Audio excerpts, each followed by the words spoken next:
Hi, I'm the Recruiting Maven and welcome back to my channel. Today's topic of conversation is really revisiting a couple of old topics on Resume Writing 101 and phone interviewing best practices. So with that said, I just want to say a real quick thank you for those of you who like, share, and subscribe to my channel. I deeply appreciate your kind support. For those of you who are new to my channel, I have an ever-growing playlist with career tips and advice. And for those of you who are looking for more a one-on-one coaching session, please make sure you check out the description box below. So I just wanted to continue the dialogue with regards to Resume Writing 101. I have to show this to you, and I remade it for you. I created it for you because I just wanted you to see what some of the difficulties that I go through when I'm looking at resumes. And again, most recruiters look at resumes within a 7-second period, but I gotta tell you, looking at something like this, and mind you, it has nobody's name on it or anything, I will say that that is just horrendous.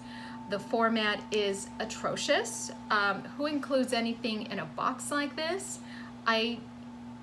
Unless you're a software developer, maybe trying to list certain things, certain versions of a particular software, I've seen that being included in separate boxes, but I would also say that this type of boxing just doesn't work.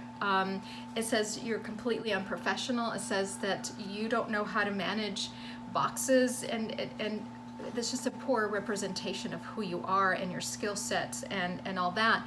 The worst part about this type of resume, and that I actually have come across numerous people in the past, when I make suggestions, whether I was in staffing or in the corporate side of things, I said, at least, take the borders off of the boxes. People have never done that and still try to submit this type of resume.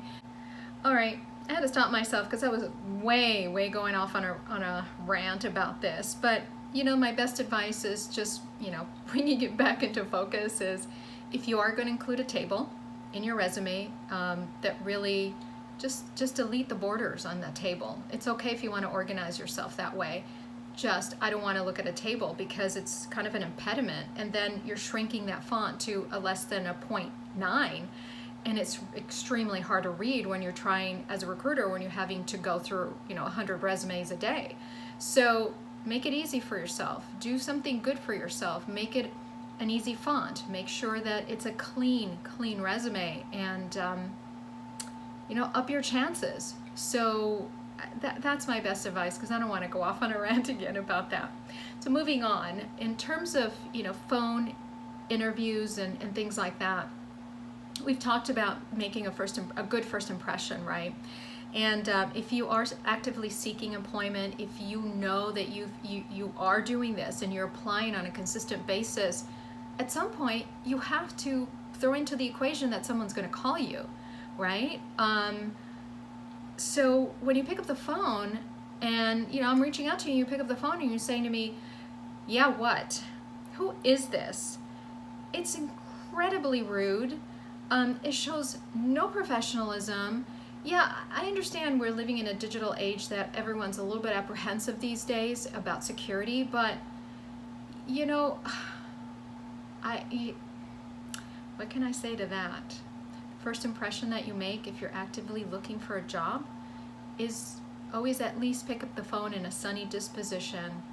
And if you don't feel like it, force yourself to, because you don't know who's calling you. And this has been a running issue my entire career for almost 8 years. There's always a handful of people every year that just don't understand this portion of looking for a job. So